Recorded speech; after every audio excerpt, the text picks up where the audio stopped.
ഓം നമോ ഭഗവതേ വാസുദേവായ. എല്ലാവർക്കും നമസ്കാരം. കഴിഞ്ഞ വീഡിയോയിൽ വിഷ്ണു സഹസ്രനാമം രണ്ടാമത്തെ ശ്ലോകത്തിൻ്റെ വ്യാഖ്യാനമാണ് ചെയ്തിരുന്നത്. മൂന്നാമത്തെ ശ്ലോകത്തിൻ്റെ വ്യാഖ്യാനം ഇപ്പോൾ നമുക്ക് നോക്കാം. ഇതിൻ്റെ ഇംഗ്ലീഷിലുള്ള വ്യാഖ്യാനം ഇതിനു മുമ്പ് തന്നെ അപ്ലോഡ് ചെയ്തിട്ടുണ്ടായിരുന്നു. ആദ്യം ശ്ലോകം ഒന്ന് ചൊല്ലാം. വിഷ്ണു സഹസ്രനാമ സ്തോത്രത്തിലെ മൂന്നാമത്തെ ശ്ലോകം. യോഗോ യോഗവിദാം നേത പ്രധാന പുരുഷേശ്വരഃ നാരസിംഹവപു ശ്രീമാൻ കേശവ പുരുഷോത്തമഃ. യോഗോ യോഗോ യോഗഃ യോഗവിദാം നേത. യോഗോ യോഗഃ. എന്താണ് യോഗഃ എന്ന് പറഞ്ഞിട്ടുണ്ടെങ്കിൽ, ഏത് യുജ്യത്തെ സഹ ഏവ യോഗഃ. യോജിപ്പിക്കുന്നത് എന്തോ അതാണ് യോഗ എന്ന് പറയുന്നത്. യോജിപ്പിക്കുന്നത് ആരുമായിട്ട്?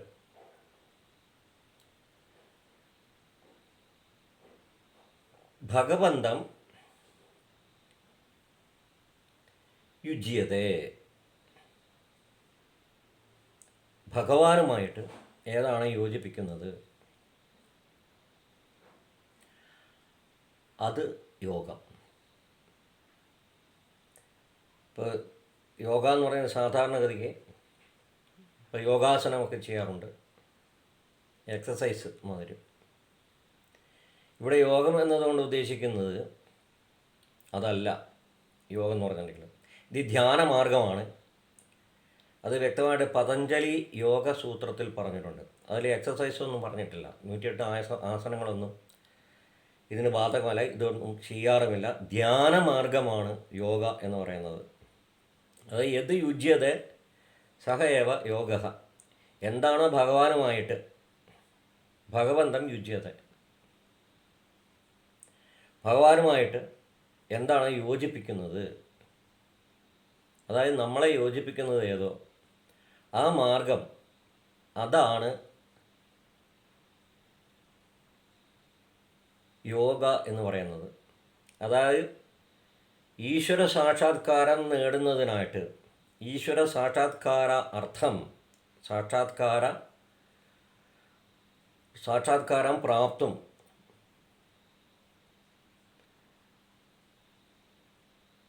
ഭഗവാന്റെ അഥവാ ഈശ്വര സാക്ഷാത്കാരം നമുക്ക് നേടുന്നതിനുള്ള ഉപായഃ ഏവ യോഗഃ. ഉപായമാണ് ഭഗവാനുമായിട്ട് സാക്ഷാത്കാരമായിട്ട് അഥവാ യോജിക്കുന്നതിനായിട്ട്, ഭഗവത് സാക്ഷാത്കാരം ലഭിക്കുന്നതിനായിട്ട് ഉള്ള മാർഗമാണ് യോഗ എന്ന് പറയുന്നത്. അല്ലാതെ 108 ആസനങ്ങൾ പതഞ്ജലിയുടെ യോഗസൂത്രത്തിൽ പറഞ്ഞ ധ്യാനമാർഗമാണ്. ഇവിടെ ധ്യാനമാർഗം എന്ന് പറഞ്ഞിരിക്കുന്നത് ഭഗവതഃ നാമജപം, ഭഗവതഃ ധ്യാനം.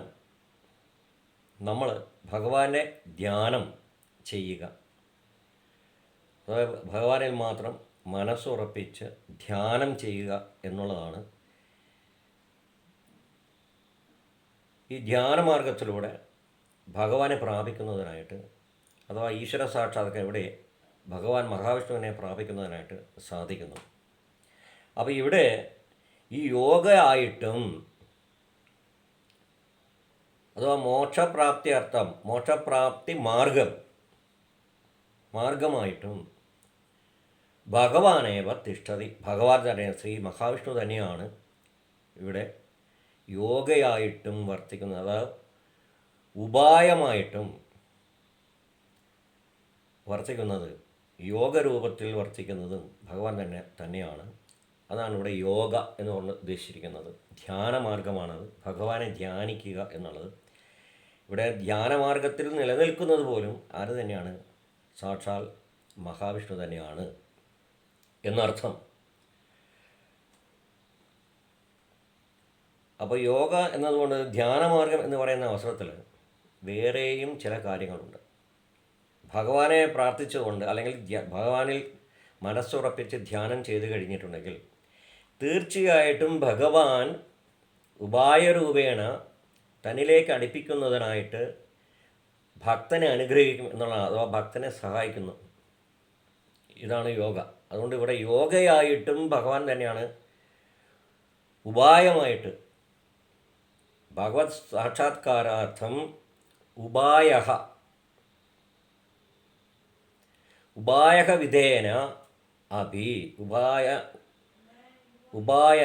ഉപായരൂപേണ അഭി ഭഗവാനേവ വർത്തതേ. അതിൻ്റെ ഉപായരൂപത്തിലും അതോ യോഗരൂപത്തിലും ഭഗവാൻ തന്നെയാണ് ഉള്ളതെന്നർത്ഥം. ഇവിടെ എന്താണെന്ന് വെച്ചിട്ടുണ്ടെങ്കിൽ മോക്ഷമാർഗത്തിൽ ഏറ്റവും പ്രധാനപ്പെട്ടമായിട്ടുള്ള ഒരു വസ്തുത എന്ന് പറയുന്നത്, അതായത് ഭഗവാനെ ധ്യാനിക്കുക, എന്നാൽ നമ്മുടെ പ്രവൃത്തികൾ മുഴുവനും നിറഞ്ഞതായിരിക്കും, പാപപങ്കിലമായിരിക്കുന്ന ഒരു ജീവിത രീതി നയിക്കുകയും ചെയ്ത് കഴിഞ്ഞിട്ടുണ്ടെങ്കിൽ ഭഗവാനെ പ്രാപിക്കാമെന്നുള്ള ധാരണ തെറ്റാണ്. അത് സകല പാപങ്ങളും പകൽ മുഴുവൻ ചെയ്യുക, എന്നിട്ട് രാത്രി പോയിട്ട് ധ്യാനമായിരിക്കും, പിറ്റേ ദിവസം ഇത് തന്നെ ചെയ്യുക. ഒരിക്കലും മോക്ഷം കിട്ടുകയില്ല.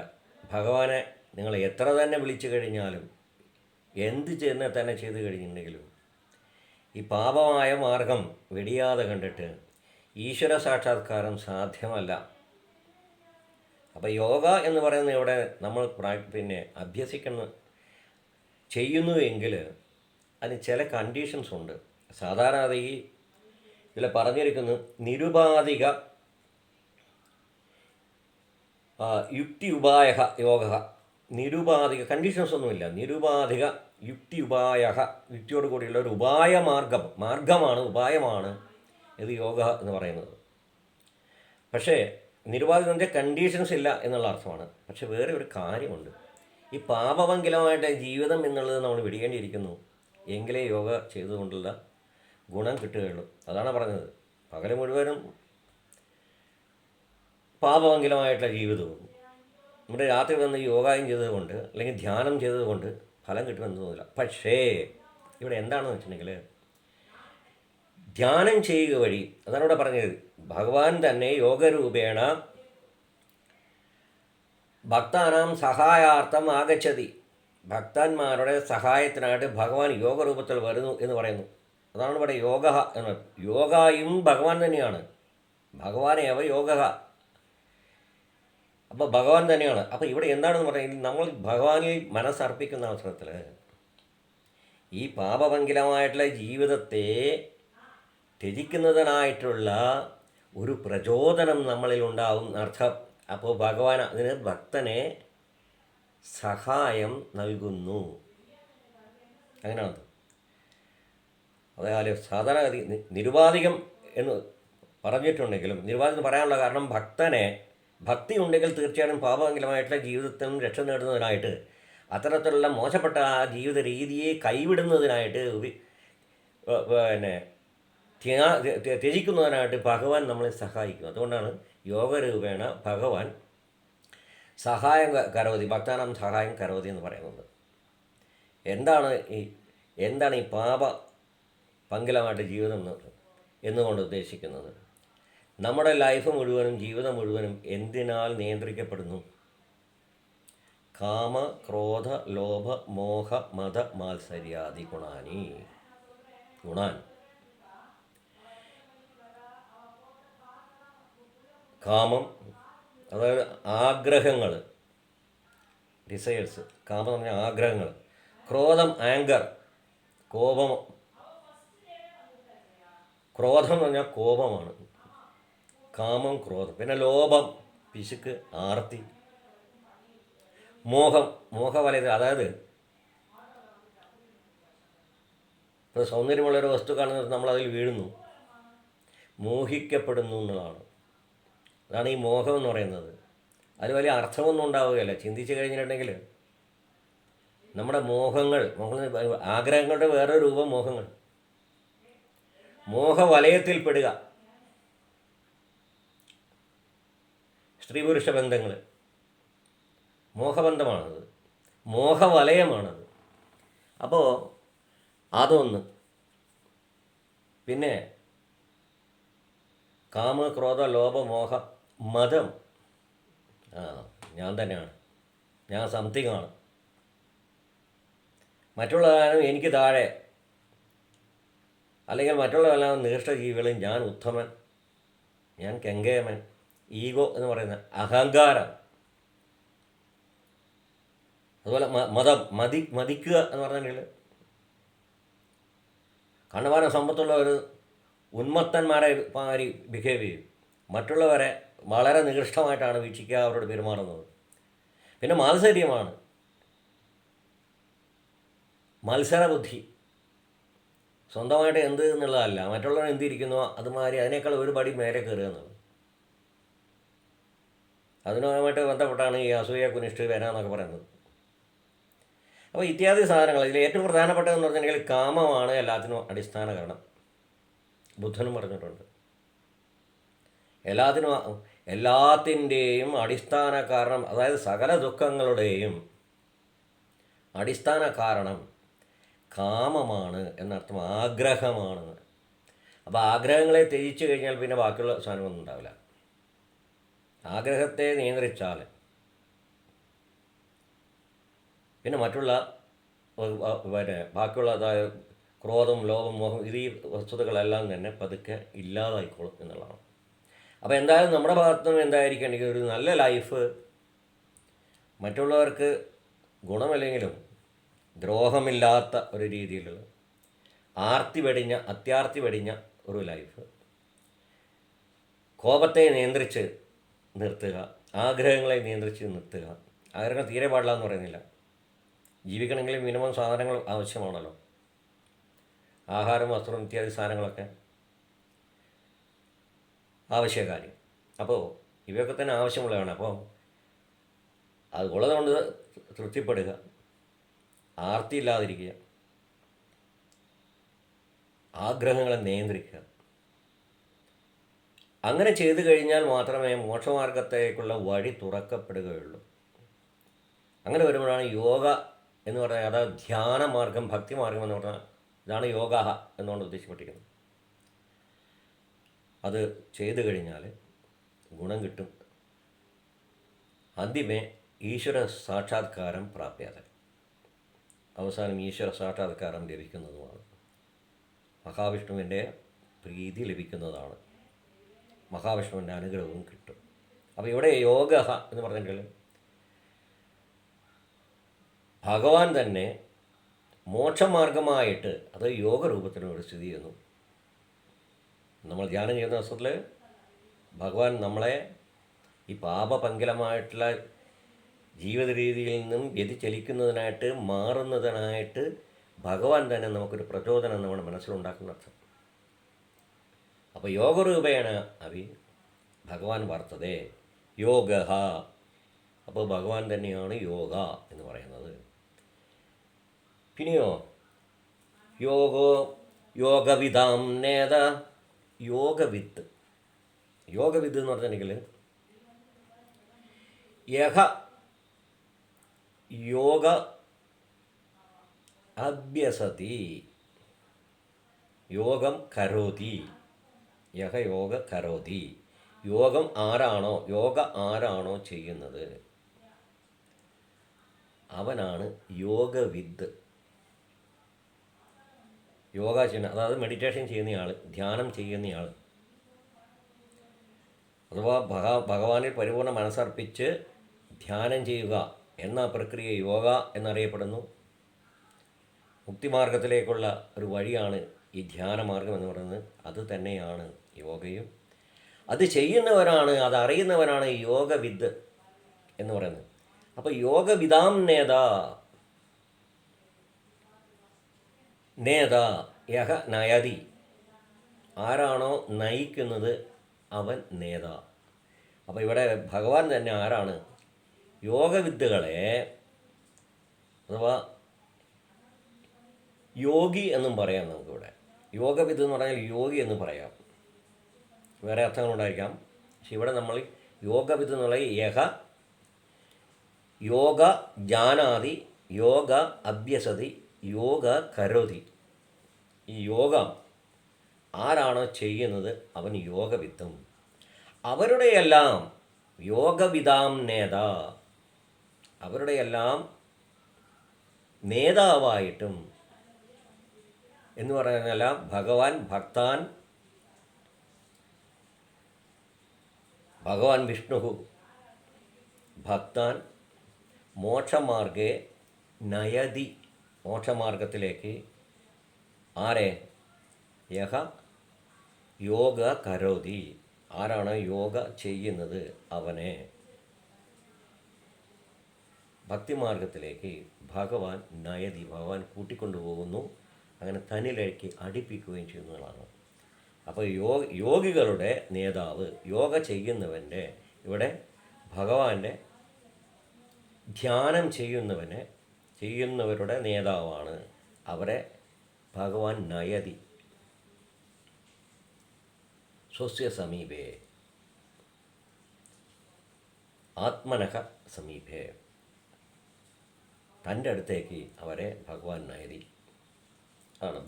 യോഗവിധാം അപ്പോൾ യോഗ ഭഗവാൻ തന്നെയാണ്. മുക്തിമാർഗത്തിൻ്റെ യോഗരൂപേണ ഭഗവാൻ തിഷ്ഠതി. പിന്നെ യോഗവിധാം ഈ യോഗികളെ, യോഗ ചെയ്യുന്നതിനെ, ഭഗവാനെ പറ്റി അഥവാ ഭഗവാനിൽ മനസ്സ് അർപ്പിച്ച് ധ്യാനം ചെയ്യുന്നവനെ യഹ ജപം കരോതി, ഭഗവത്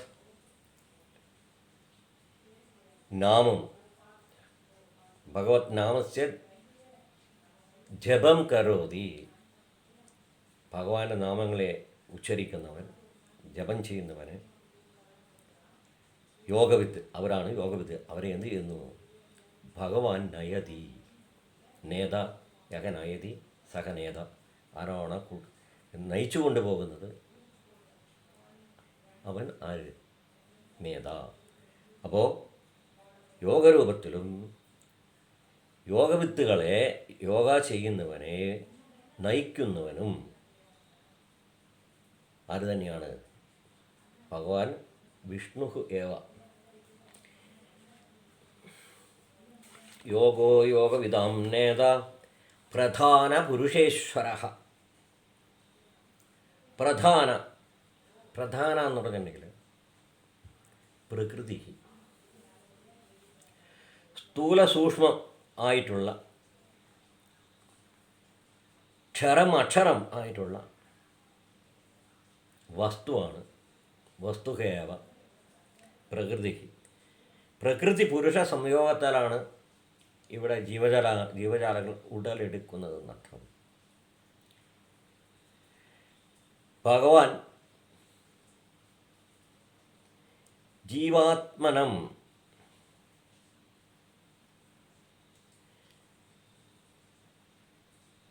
ജീവാത്മാനാം സൃഷ്ടിം കരോതി, ജീവാത്മാക്കളുടെ സൃഷ്ടി ഭഗവാൻ നടത്തുന്നു. ആ ജീവാത്മാക്കൾക്ക് ഭഗവാൻ എന്തുകൂടി നടന്നു? ഒരു ശരീരമപി ഭഗവാൻ യച്ഛതി, ഈ ജീവാത്മാക്കൾക്ക് ശരീരത്തെയും ഭഗവാൻ കൊടുക്കുന്നു. അപ്പോൾ ഇവിടെ പ്രകൃതി എന്ന് പറഞ്ഞിട്ടുണ്ടെങ്കിൽ, പ്രകൃതി എന്ന് പറയുന്നത് സ്ഥൂലവും സൂക്ഷ്മവുമായിട്ടുള്ള വസ്തുവുമാണ്. അത് ക്ഷരം. പ്രകൃതിക്ക് നശ്യതി. ഇവിടെ ശരീരങ്ങൾ, നമ്മൾ കാണുന്ന ഈ വസ്തുക്കൾ മുഴുവനും സർവവിധ സാധനാനി അല്ലെങ്കിൽ സകല ചരാചരാണി ഏതാനാം ശരീരം പഞ്ചഭൂതൈഹി നിർമ്മിതാഹ. നമ്മളീ കാണുന്ന സകലമാന ചരാചരങ്ങളും ശരീരരൂപത്തിലും, എല്ലാത്തിനും ശരീരമുണ്ട്. നമുക്ക് ശരീരമുണ്ട്, പക്ഷിമൃഗാദിക്ക് ശരീരമുണ്ട്. ഈ കല്ല് മണ്ണ് എന്നൊക്കെ പറയുന്നത് അതിൻ്റെ ശരീരം തന്നെ. ഇതിലെല്ലാം തന്നെ ഒരാത്മാവ് സ്ഥിതി ചെയ്യുന്നുണ്ടെന്നുള്ളതാണ്. സകലതിലും ആത്മാവുണ്ട്, ജീവാത്മ എന്ന് പറയുന്നത്. അപ്പോൾ ഇവിടെ പറഞ്ഞു വരുന്നത് പ്രകൃതി എന്ന് പറയുന്നത് നശ്വരമാണ്. അതായത് പഞ്ചഭൂതമാണ്. അത് പ്രൈമോറിയൽ മാറ്റർ എന്ന് പറയുന്നത്. പഞ്ചഭൂതം സ്ഥൂല സൂക്ഷ്മ സാധനാനി വസ്തുനി സ്ഥൂലവും സൂക്ഷ്മവും, അതായത് സ്ഥൂലം എന്ന് പറഞ്ഞാൽ കാണാൻ കഴിയുന്നത്, തൊട്ട് മനസ്സിലാക്കാൻ കഴിയുന്നത്, സൂക്ഷ്മം എന്ന് പറഞ്ഞിട്ടുണ്ടെങ്കിൽ കാണാൻ കഴിയാത്തത്. അപ്പോൾ കാണാൻ കഴിയുന്നതും കാണാൻ കഴിയാത്തതുമായ ദ്രവ്യങ്ങൾ, വസ്തു, അതാണ് ഈ പഞ്ചഭൂതങ്ങൾ. ഇവൾ കൊണ്ട് നിർമ്മിതമാണ് പഞ്ചഭൂതൈഹി സകല ചരാചരാണി സകല ചരാചരാണാം ശരീരാണി നിർമ്മിതാനി. ശരീരങ്ങൾ നിർമ്മിക്കപ്പെട്ടിരിക്കുന്ന പഞ്ചഭൂതങ്ങളാണ്. ഈ ശരീരം എന്ന് പറയുന്നത് നശ്വരമാണ്, ക്ഷരമാണ്. അപ്പം ക്ഷരമായ ഈ വസ്തുവിനോട് കൂടി, അതാണ് പ്രകൃതി എന്ന് പറയുന്നത്. പുരുഷനെ കൊടുക്കുന്ന അവസരത്തിൽ അത് ജീവാത്മാ, പുരുഷ എന്ന് പറയുന്നത് ഇവിടെ ജീവാത്മാവാണ്. അപ്പോൾ പ്രകൃതി പുരുഷ സംയോഗേന, പ്രകൃതിയും പുരുഷനും, നശ്വരമായിട്ടുള്ള പ്രകൃതിയും, അഥവാ പഞ്ചഭൂത നിർമ്മിത ശരീരാണി, പഞ്ചഭൂത നിർമ്മിത ശരീരമാണ്, പഞ്ചഭൂതങ്ങളാൽ നിർമ്മിക്കപ്പെട്ട ശരീരം എന്ന് പറയുന്നത്, അതാണ് ഈ പ്രകൃതി എന്ന് പറയുന്നത്, പഞ്ചഭൂതങ്ങൾ. അതിൽ ജീവാത്മാവ് കയറുന്ന അവസരത്തിൽ അത് ഒരു ജീവസുറ്റ ജീവിയായിട്ട് മാറുന്ന അർത്ഥം. ഇവിടെ മനുഷ്യനായിട്ട് മാറുന്നു, അല്ലെങ്കിൽ സകല ചരാചരങ്ങളായിട്ടും മാറുന്നു എന്നുള്ളതാണ്. അപ്പോൾ പ്രകൃതി പുരുഷ സംയോഗത്താൽ, പ്രകൃതി എന്ന് പറയുന്നത് അശ്വരവും പഞ്ചഭൂതങ്ങളാൽ നിർമ്മിക്കപ്പെട്ട, അതുകൊണ്ടാണ് അത് സ്ഥൂലവും സൂക്ഷ്മവുമായിട്ടുള്ള വസ്തുക്കൾ, പഞ്ചഭൂതങ്ങൾ. പിന്നെയോ അതിലെന്ത് ജീവാത്മാ പ്രവിശതി, ജീവാത്മാ പ്രവേശിക്കുമ്പോൾ അത് ഒരു ജീവസുറ്റ ജീവിയായിട്ട് മാറുന്നു. അതായത് മനുഷ്യനെന്ന് പറയുന്നത്, നമ്മുടെ ശരീരം എന്ന് പറയുന്നത് പഞ്ചഭൂതേന നിർമ്മിതം, പഞ്ചഭൂതത്താൽ നിർമ്മിക്കപ്പെട്ട ഈ ശരീരം. അപ്പോൾ പ്രകൃതി എന്ന് പറയുന്നത് ക്ഷരവും നശ്യതി. ജീവാത്മാവെന്ന് പറയുന്നത്, അതിലേക്ക് ജീവാത്മാവ് പ്രവേശിക്കുന്ന അവസരം ആണ് അതിന് എന്തായിട്ട് മാറുന്നത്, ഈ ശരീരം ജീവനുള്ളതായി തീരുന്നത്. അപ്പോൾ ഇവിടെ പ്രകൃതി പുരുഷ സംയോഗേന ചരാചരാണി ഉത്ഭവന്തി, അല്ലേ? ഇതിൻ്റെ യോഗത്താൽ ചരാചരങ്ങളായിട്ടുള്ള ജീവജാലങ്ങൾ ഉത്ഭവിക്കുന്നു. അപ്പോൾ ഇവിടെ പറഞ്ഞിരിക്കുന്നത് പ്രധാന പുരുഷ ഈശ്വര, പ്രധാന പുരുഷേശ്വര എന്ന് പറഞ്ഞാൽ പ്രധാന എന്ന് പറഞ്ഞാൽ പ്രകൃതിയും, പുരുഷ ജീവാത്മാവും യോജിച്ച് എന്തുണ്ടാകുന്നു, ജീവജാലങ്ങളുണ്ടാകുന്നു. ചരാചരാണി ഉദ്ഭവന്തി. അപ്പോൾ ഇവരുടെ എല്ലാം ഈശ്വരനാണ് ആര്? അധിപതിയാണ്, നിയന്താവാണ് ഭഗവാൻ മഹാവിഷ്ണുവിടെ. ആ പരബ്രഹ്മം, ആ പരമാത്മാവ്, മഹാവിഷ്ണു ആണ് പരമാത്മാവ് എന്ന് പറയുന്നത്. ജീവാത്മാവ്, പരമാത്മാവ്. ജീവാത്മാവ് എന്ന് പറയുന്നത് നമ്മളുടെ എല്ലാം ഓരോ ഇൻഡിവിജ്വലിലുമുള്ള, ഓരോ വ്യക്തിയിലുമുള്ള, ഓരോ ജീവജാലങ്ങളിലുമുള്ള ആത്മാവിന് ജീവാത്മാവ് എന്ന് പറയുന്നു. പരമാത്മാവ് എന്ന് പറഞ്ഞാൽ ഏറ്റവും മുകളിൽ, അതായത് യഹ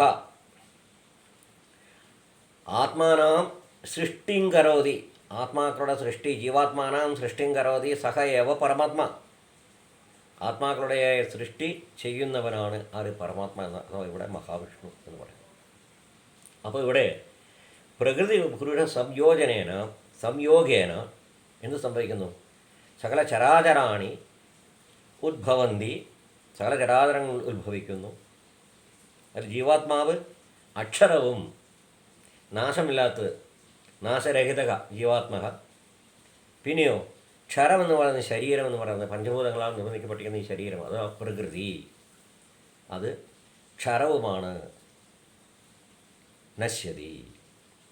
അപ്പോൾ പ്രധാന പുരുഷ ഈശ്വര, ഈ പ്രധാന എന്ന് പറഞ്ഞ പ്രകൃതിയും പുരുഷനും ജീവാത്മാവും യോജിച്ച് ജീവജാലം ഉണ്ടാകുന്നു. അതിൻ്റെ എല്ലാം സകല ചരാചരാണാം ഈശ്വര പരമേശ്വര ഭഗവാനേവ. അപ്പോൾ സകല ചരാചരങ്ങളുടെയും, അതായത് പ്രകൃതിയും ഭൂതത്താൽ നിർമ്മിതമായിട്ടുള്ള ശരീരം അഥവാ പ്രകൃതിയും ജീവാത്മാവും ചേർന്ന് ജീവജാലം ഉണ്ടാവുന്നു. ഇതിൻ്റെ എല്ലാം ഈശ്വരൻ ആരാണോ ആ ഭഗവാനെ, പരമേശ്വരൻ, പരമാത്മൻ, ഭഗവാൻ മഹാവിഷ്ണു എന്ന് പറയുന്നു. ആ ഭഗവാനെ ഞാൻ വണങ്ങുന്നു. അപ്പോൾ ഇവിടെ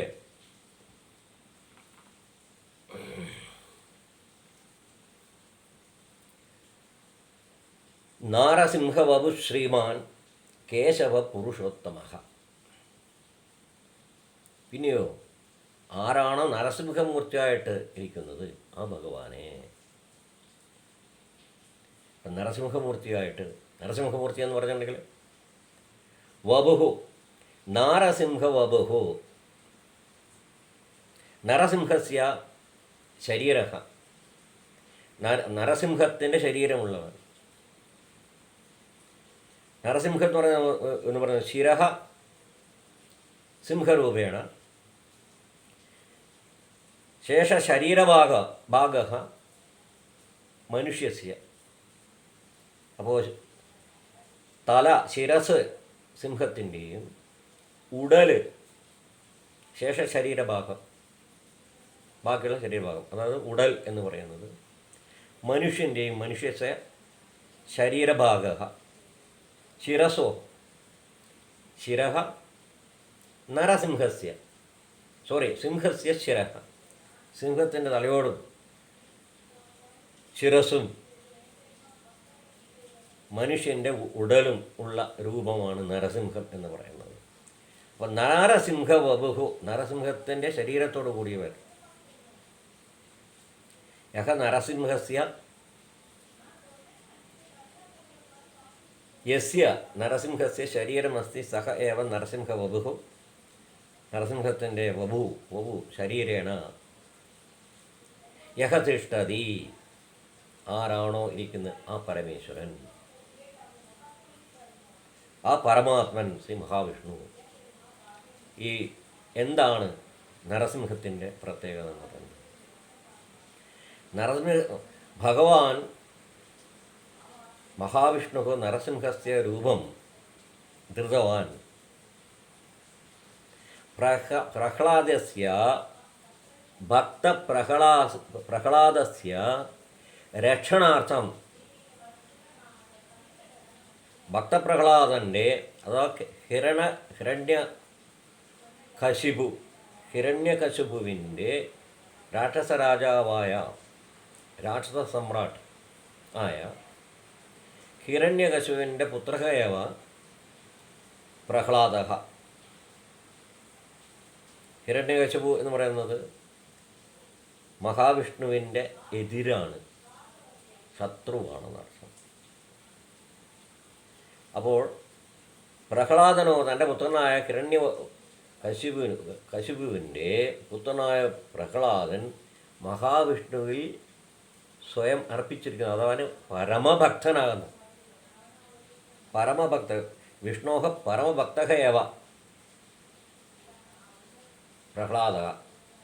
പ്രഹ്ലാദനെ വധിക്കാനായിട്ട് ഹിരണ്യകശിപു പലതും ചെയ്തിട്ടുണ്ട്. അപ്പോൾ അതിൽ നിന്നും രക്ഷപ്പെടുത്താനായിട്ട് പ്രഹ്ലാദസ്യ രക്ഷണാർത്ഥമേവ, ഭക്തപ്രഹ്ലാദസ്യ രക്ഷണാർത്ഥമേവ ഭഗവാൻ മഹാവിഷ്ണു നരസിംഹരൂപം ധൃതവാൻ. അപ്പോൾ ഭക്തനെ, പ്രഹ്ലാദൻ തൻ്റെ പരമഭക്തനായ പ്രഹ്ലാദനെ രക്ഷിക്കുന്നതിനായിട്ട് ഭഗവാൻ നരസിംഹരൂപം എടുത്തു.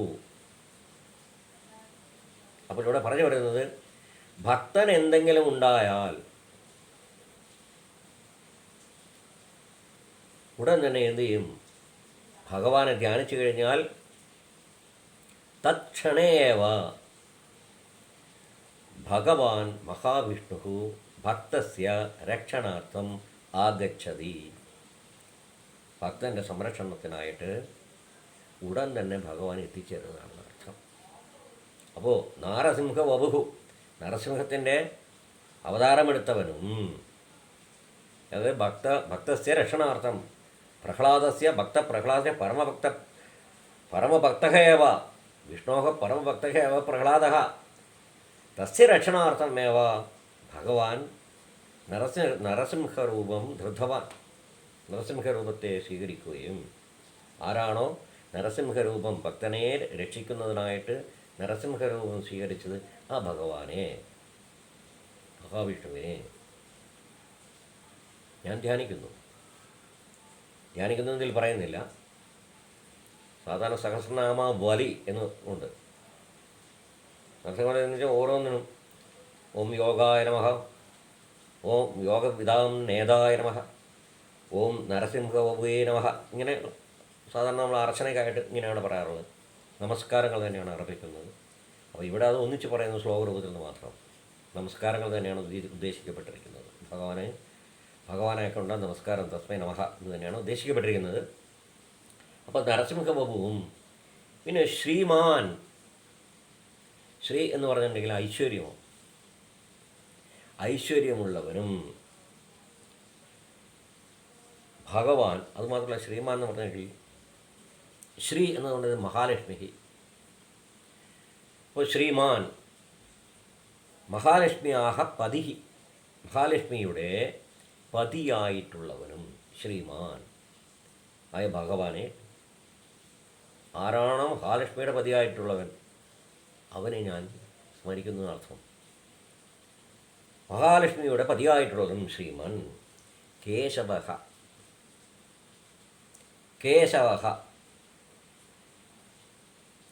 സുന്ദരകേശം യസ്യ അസ്തി സഹ ഏവ കേശവ. ഭഗവാന്റെ കേശം, ഇവിടെ ഒരു കാര്യം, ഇത് ശ്രീകൃഷ്ണനെയാണ് ഉദ്ദേശിച്ചിരിക്കുന്നത്. ശ്രീകൃഷ്ണ ഏവ ദ്യോതയതി, ശ്രീകൃഷ്ണനെയാണ് ഇവിടെ ഉദ്ദേശിക്കപ്പെട്ടിരിക്കുന്നത്. കാരണം മനോഹരമായിട്ടുള്ള മുടിയോട് കൂടിയവൻ, നീലവർണ്ണ കുടില കുന്തളം യസി അസ്തി. ആർക്കാണോ നീലവർണ്ണത്തിലുള്ളത്, കുടിലകുന്തളം, കുടിൽ എന്ന് പറഞ്ഞിട്ടുണ്ടെങ്കിൽ ചുരുണ്ട മുടിയോട് കൂടിയത്, കുന്തളം മുടി. അപ്പം നീലവർണ്ണത്തോടും ചുരുണ്ടതുമായ അതിമനോഹരമായ മുടിയോട് കൂടിയവൻ ആര്? ശ്രീകൃഷ്ണ ഏവ. ശ്രീകൃഷ്ണൻ എന്ന് പറയുന്നത് ഭഗവാൻ മഹാവിഷ്ണുവിൻ്റെ അവതാരമാണ്. ഇവിടെ നാരസിംഹ വപു എന്ന് പറയുന്നത്, നരസിംഹമൂർത്തിയുടെ രൂപം എന്ന് പറയുന്നത് ഉഗ്രമൂർത്തിയാണ്, കോപത്തിൻ്റെ പ്രതീകമാണ്. ഭക്തരെ ഉപദ്രവിക്കുന്നവനെ ഹനനം ചെയ്തതിനെ, സംഹാരം ചെയ്യുന്നതിനായിട്ട് അവതരിച്ച രൂപമാണ് നരസിംഹമൂർത്തി. അത് ഭീകരമായിട്ടുള്ള രൂപമാണ്. ഭക്തസ്യ രക്ഷണാർത്ഥം. ഇവിടെ ശ്രീകൃഷ്ണൻ അതിമനോഹരമായിട്ടുള്ള വശ്യമായിട്ടുള്ള ഒരു രൂപമാണ്. കോൺട്രാസ്റ്റാണ് അവിടെ ഉള്ളത്. ഭഗവാൻ വേണമെങ്കിൽ എന്തു ചെയ്യും? ഭീകരരൂപം സ്വീകരോതി. അപ്പോൾ വേണമെങ്കിൽ ഭഗവാൻ ഭീകരരൂപം കൈക്കൊള്ളുന്നു. അതേ അവസരത്തിൽ അത് ഭക്തൻ്റെ രക്ഷണാർത്ഥം. പിന്നെയോ ശ്രീകൃഷ്ണൻ്റെ രൂപം അതിമനോഹരമായ കേശത്തോടു കൂടിയ കുടില കുന്തള, നീലവർണ്ണ കുടില കുന്തള കേശ തസ്യ അസ്തി, ശ്രീകൃഷ്ണസ്യ അസ്തി. ശ്രീകൃഷ്ണന് നീലവർണ്ണത്തോടും, ശ്യാമവർണ്ണം എന്നും പറയാറുണ്ട്, നീലവർണ്ണത്തോടു കൂടിയും ചുരുണ്ടതുമായ നീണ്ട ഇടം പെറ്റ മുടിയോടുകൂടിയ ആ കൃഷ്ണൻ്റെ വശ്യരൂപം, സസ്യരൂപം സർവം വശം കരോതി. ശ്രീകൃഷ്ണൻ്റെ ആ മനോഹരമായ രൂപം എല്ലാവരെയും വശീകരിക്കുന്നതാണ്, ഭയപ്പെടുത്തുന്നതല്ല. അപ്പോൾ ഭക്തന്മാരുടെ ഇടയിൽ ജീവിച്ചുകൊണ്ട് ഇരുന്ന ആ മഹാപ്രഭു ശ്രീകൃഷ്ണനെ ഇവിടെ ഉദ്ദേശിച്ചിരിക്കുന്നു.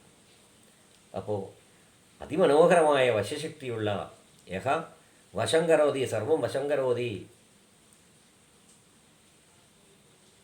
സ്വസ്യ സൗന്ദര്യേണ, തൻ്റെ ആത്മനഃ സൗന്ദര്യേണ, തൻ്റെ സൗന്ദര്യത്താൽ എല്ലാവരെയും വശീകരിക്കുന്നവനാണ് ആര്? ശ്രീകൃഷ്ണൻ. ആ രൂപമായിട്ടുള്ളവനും, അപ്പോൾ അതിമനോഹരമായ കേശത്തോടു കൂടിയവനായിട്ടുള്ളവനും ആയ ശ്രീകൃഷ്ണൻ. അപ്പോൾ ശ്രീകൃഷ്ണനായിട്ടുള്ളവനും മനോഹരമായ കേശത്തോടു കൂടിയവനും, പിന്നെയോ പുരുഷോത്തമഃ. എന്താ പുരുഷോത്തമഃ? പുരുഷന്മാരിൽ ഉത്തമൻ. പുരുഷാണാം മധ്യേ അത്യുത്തമഃ ഏവ മഹാവിഷ്ണു. ഇവിടെ പുരുഷൻ എന്ന് പറയുന്നത് ജീവാത്മാക്കൾ, സകല ജീവാത്മാക്കൾക്കും മേലെ നിലകൊള്ളുന്നതാണ് പരമപുരുഷ മഹാവിഷ്ണു. സകലതിനും മുകളിൽ നിൽക്കുന്ന പുരുഷനാണ്, ഉത്തമ പുരുഷനാണ്. അതുകൊണ്ട് പരമേശ്വരൻ എന്ന് പറയുന്നത്, അഥവാ പരമാത്മൻ എന്ന് പറയുന്ന ഒരേ ഒരു ശക്തി മാത്രമുള്ള ആ പരബ്രഹ്മമായിട്ടുള്ള മഹാവിഷ്ണുഹേവ. ബാക്കിയെല്ലാം ജീവാത്മാക്കളാണ്. ഈ മഹാപുരുഷനൊഴികെ, പരമപുരുഷനായ മഹാവിഷ്ണു ഒഴികെ ബാക്കിയെല്ലാം ജീവാത്മാക്കളാണ്. കാരണം ഇവയെല്ലാം തന്നെ ഭഗവാനേവ, ശ്രീ മഹാവിഷ്ണു ഏവ സൃഷ്ടവാൻ. ഇവരെല്ലാം, ഈ ജീവാത്മാക്കളെ മുഴുവനും സൃഷ്ടിച്ചത് ആരാണ്? സാക്ഷാൽ മഹാവിഷ്ണുവാണ്. ബ്രഹ്മമായിട്ടുള്ള സകല ചരാചരങ്ങളിലും നിറഞ്ഞു നിൽക്കുന്ന മഹാവിഷ്ണുവാണ്. അപ്പോൾ പുരുഷന്മാരിൽ സകല ജീവാനാം മധ്യേ, സകല ജീവികളുടെ മധ്യത്തിൽ ഏറ്റവും ഉത്തമമായിട്ടുള്ള ഉത്തമ പുരുഷകേവ പരമാത്മാ മഹാവിഷ്ണു. അപ്പോൾ എല്ലാ പുരുഷന്മാരും ജീവാത്മാക്കളുടെ ഉപരിയായി നിൽക്കുന്നവൻ.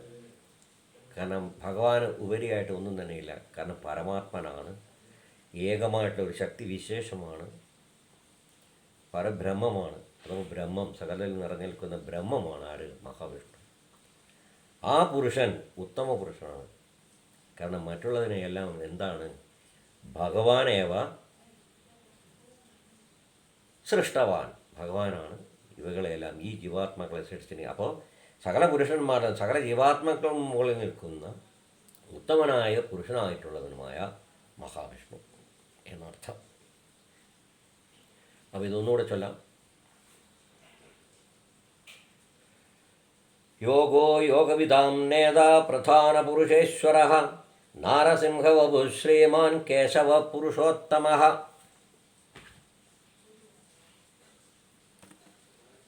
എല്ലാവർക്കും നമസ്കാരം. ഓം നമോ ഭഗവതേ വാസുദേവായ. അടുത്ത വീഡിയോയിൽ 4-ാമത്തെ ശ്ലോകത്തിന് വ്യാഖ്യാനമായിട്ട് വീണ്ടും കാണാം. അതുവരെ എല്ലാവർക്കും നമസ്കാരം. ഓം നമോ ഭഗവതേ വാസുദേവായ.